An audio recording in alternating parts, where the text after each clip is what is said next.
Have you ever had one of those moments where you react and then immediately think, wait, who was that? Maybe you finally decide to go big and expand your life, but suddenly you're paralyzed by fear. Or maybe you went into a talk planning to stay totally chill, but ended up shutting down or snapping. And the second it was over, you're left wondering why you just did that. I know the internal dialogue, friend, because I've been there. You tell yourself, I've done the work, I'm self-aware, I know better than this, but your body didn't get the memo. Why does it still feel like something is wrong? Why does growth feel so threatening? Why do emotions sometimes take over before you even get a say? And don't even get me started on the advice people give. Someone tells you, just regulate, or you're misaligned, or tell you just to think differently. Honestly, it's exhausting. But what if this isn't a mindset problem at all? What if there's a physical structure in your brain that hits the panic button before you even get a vote? Today, we're diving into the Amygdala Hijack, because if you understand what it actually is, why all the self-awareness in the world doesn't just turn it off, and why feeling afraid while you're growing is actually just biology, not a spiritual failure, you will also create more compassion towards yourself and in your alignment journey. However, before we dive in, friend, if this podcast has helped you understand your nervous system in a way that actually makes sense, I would love for you to leave a review, because this is how this podcast gets found by other women who are trying to grow without constantly overriding themselves. I am also experimenting in this episode. I am recording both for YouTube and also for the listening podcast, right? The Apple Podcast, Spotify, etc. So I am going to be experimenting here. And if you hear something weird, or if you hear me pausing more than so, please stay with me and be patient. Okay, friend, let's get to the episode. If you're tired of feeling stuck, disconnected, or held back by old beliefs, and you're ready to start living in alignment with your deepest values, you're in the right place. Hi, I'm Michelle Marie, spiritual neurocoach, cancer survivor, and twin mompreneur. On Rewire to Align, I share the neuroscience and spiritual practices that help me transform my own life, guiding you to release limiting beliefs, rewire your mind, and step fully into your sovereignty. Are you ready to live in alignment with who you truly are? Let's rewire, align, and manifest. Hello, friend. Welcome to the podcast. Welcome to Rewire to Align. Today, I'm doing a little bit of an experiment here. I am recording while I am also recording for YouTube. So stay with me, be patient with me. I am going to be using my script and also trying to look at the camera, but I like to see my notes when I record. So every Tuesday, what we do is that we come here to talk about alignment, that coherence between your thoughts, between your feelings, and between your actions to create a life that is true to your authenticity, to your authentic self. And before we go into the Amygdala Hijack theme, I want you to know that this is episode 67. I have an episode, a podcast catalog, and this will be under the Neuro Essentials category. The catalog is linked in the show notes, so you can find it there, and you can search different episodes, whatever rocks your world, with the catalog. If it's your very first time here, I want to say welcome, and I want to say thank you for tuning in to Rewire to Align, and I hope that all the topics that I speak about here serves you in your journey to alignment. Today, what we're going to do is that we're going to talk about those moments when your emotions take over. Have you ever had one of those? I've had some of those. Is the moment that you react immediately and then you think, oh my God, why did I do that? When you know better, but your body does not cooperate. And most of us make that mean something about ourselves, our healing. But what if it's not a character flaw? What if there's actually a biological reason that your body responds the way it does? Yes, friend. The biological reason is called the amygdala.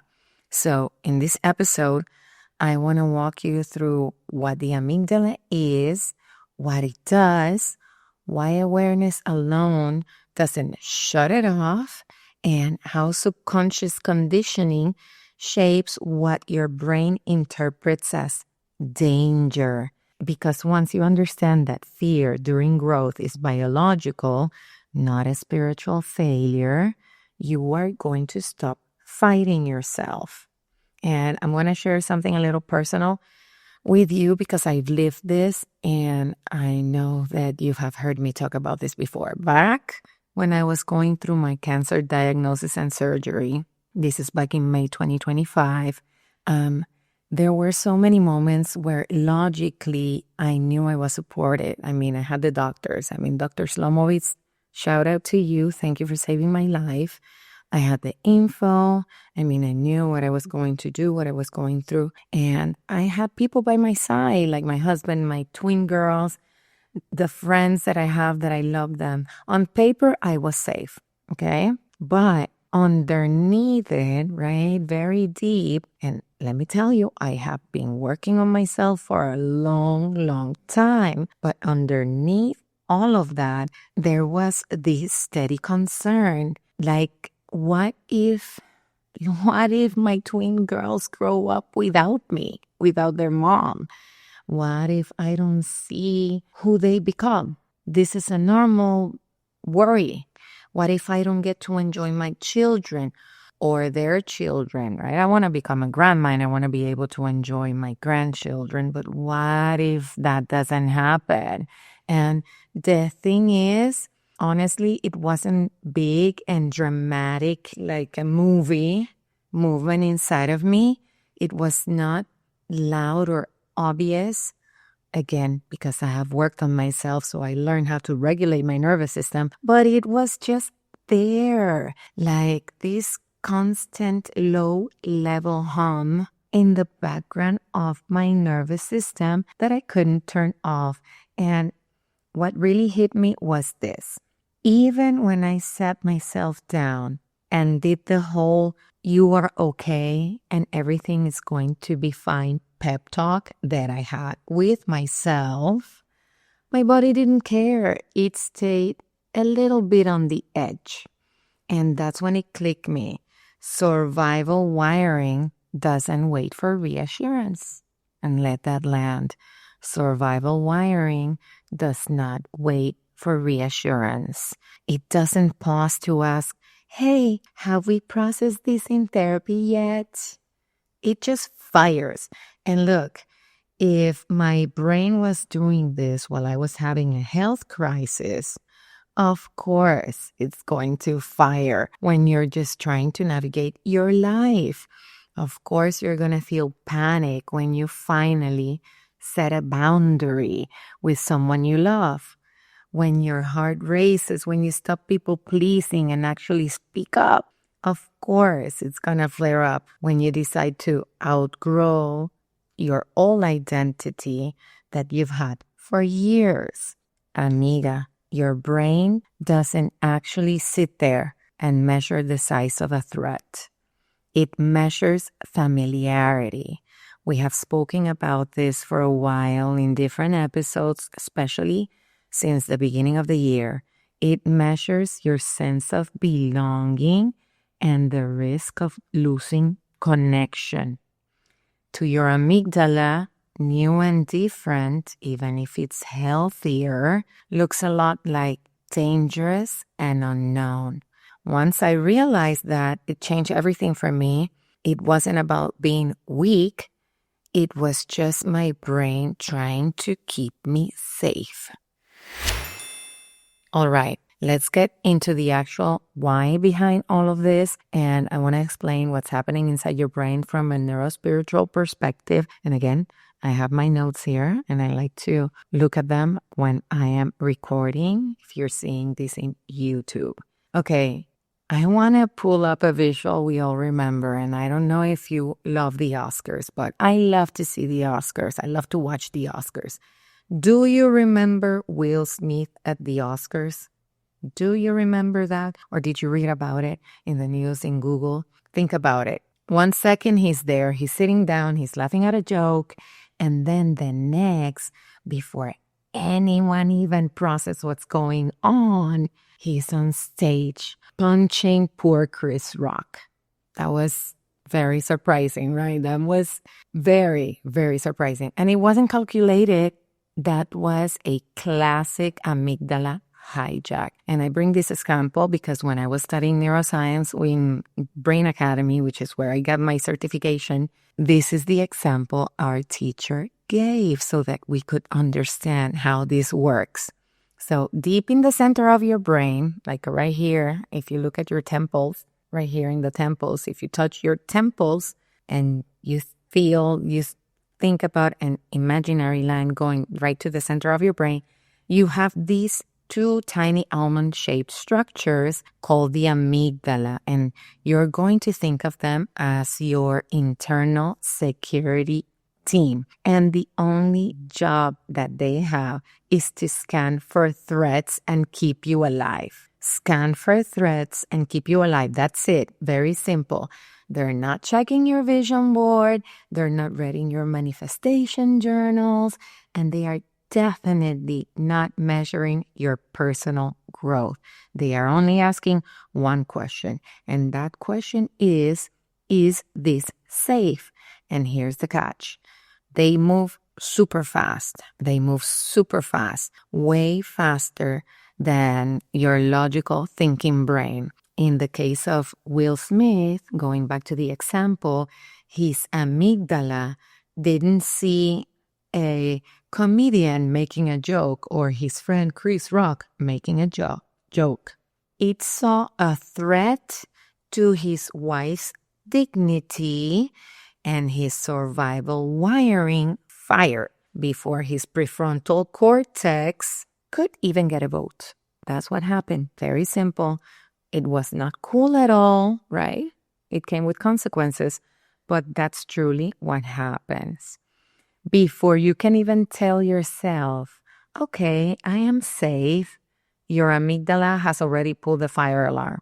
And let me know if this lands or if you just went through this a couple of days ago or maybe today, right? This is the moment your survival system just takes the wheel.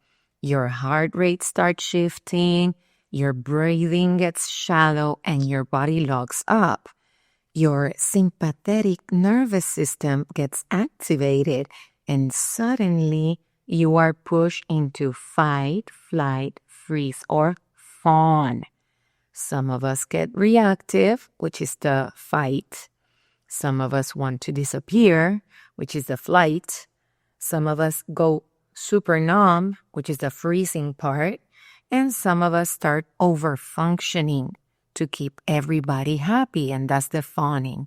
Different behaviors, but they have the exact same root, which is protection. But here's the neurospiritual piece. Your amygdala doesn't create fear randomly. It works off pattern recognition. It constantly asks, have we been here before? Did we get hurt? Were we rejected? If the answer is yes, even a tiny bit, it reacts. Not because you're in danger now, but because this moment reminds your brain of a time that you were. This is your subconscious conditioning. If being seen used to mean being criticized or setting a boundary led to someone walking away, Your brain encoded that as a risk to your survival. So now, when you try to grow, when you speak your truth, or when you step into a higher version of you, your amygdala doesn't see the progress.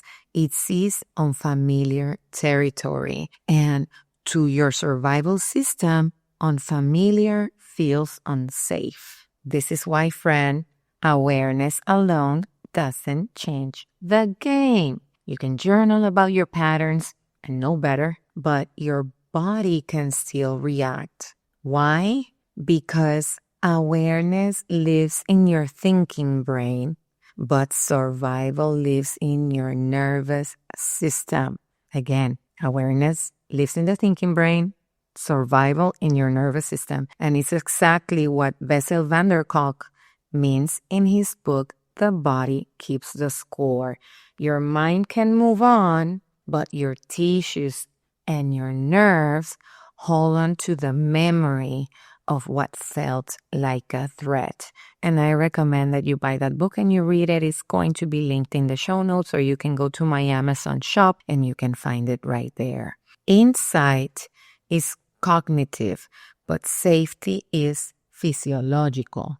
To truly align, you need both. In my Align framework, this is where we move from just seeing the pattern to actually grounding through it. Awareness is noticing the alarm going off. Grounding is teaching your nervous system that expansion is actually safe now. Instead of asking, what is wrong with me? I want you to start asking, what does my brain believe is unsafe now? What does my brain believe is unsafe now? That shift alone moves you out of shame and into true integration.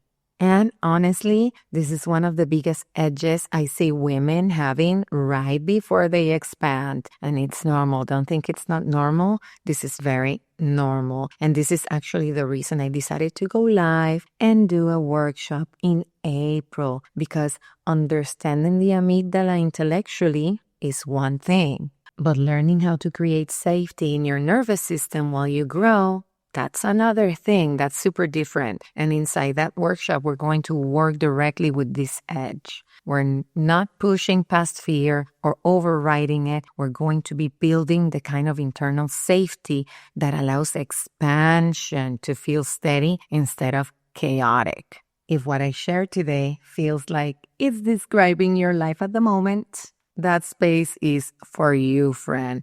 And if you don't want to wait until April because you want to jump and work on this ASAP, and you're at the point that you want to work through your specific patterns, you can step into coaching with me. My coaching container is open and it's available for you right now. That's where we go directly into your nervous system. That's where we go into your conditioning, your identity, and we create coherence in real time. Now, for those of you that are more on the DIY, and if you prefer to move at your own pace, you also have She Who Aligns, which is the guided blueprint I created, and it's going to take you from awareness into grounding and into embodiment. And listen, you can choose the container that serves you better at the moment that you are right now. And I'm going to link everything in the show note for you so that you can check it out. Okay, beautiful soul, I have to go, but today we clarified something very, very important. We clarified that when emotions take over, it doesn't automatically mean that you're unhealed or misaligned. It means that your amygdala activated. We clarified that awareness alone doesn't shut off survival wiring, because insight lives in your thinking brain, but fear lives deeper in your nervous system. We clarified also that your reactions are not random. They're pattern-based, protective, and rooted in what your brain once learned was safe. And maybe, most importantly, we clarified that fear during growth is biological. So if you're in expansion and growth right now and you feel that fear, it's biological. It's not self-sabotage or it's not failure spiritually, and it's not a character flaw. It's biological. So what's going to happen is that the next time you find yourself reacting, before you spiral into, what's wrong with me? I thought I healed this. Oh my God. Pause and ask, what does my brain believe is unsafe right now? What does my brain believe is unsafe right now? Because that question will shift you out of shame and into coherence. And coherence is where alignment actually begins. You're not broken, you're not behind, and you're definitely not failing. You're a human being with a beautiful brain that was designed to protect you and protect what you love. And now you have that understanding. And I hope that you use this understanding to soften towards yourself, to create that compassion that we all need towards ourselves, right? Create that compassion for yourself, and to also pause before you label yourself as too much or not evolved enough, because your nervous system, listen, is not your enemy. It's just trying to protect you. It's trying to keep you safe. And maybe this understanding can extend outward to other people that surrounds you, right? That surrounds us. The next time you see somebody else react, instead of immediately judging them, you might remember that their survival wiring might be active too. Or maybe you can just remember, well, amygdala hijack, there it is. And when we start seeing reactions through that lens, everything shifts because we can be more compassionate. There's less blame, there's less shame, and there's more understanding of each other. So it's beautiful. And you know what that is? That's alignment in action, friend. Amiga bella, my friend, fear doesn't mean you're misaligned. It means your survival system is active. Alignment is not eliminating fear. It's building enough safety that fear doesn't run your life. I'm sending you a lot of love, and I look forward to seeing you in the April workshop. I hope you enjoyed this episode as much as I love creating it. If what you heard today resonated with you, the best way to support the show is by leaving a review on Apple Podcasts. Your feedback helps me continue creating content that empowers you and deepens your spiritual connection. Just scroll down to write a review and share your thoughts. And if you love what Rewire to Align is about, share it with your friends and family. I truly believe the world transforms when we come together to create positive change. I look forward to be with you again next week.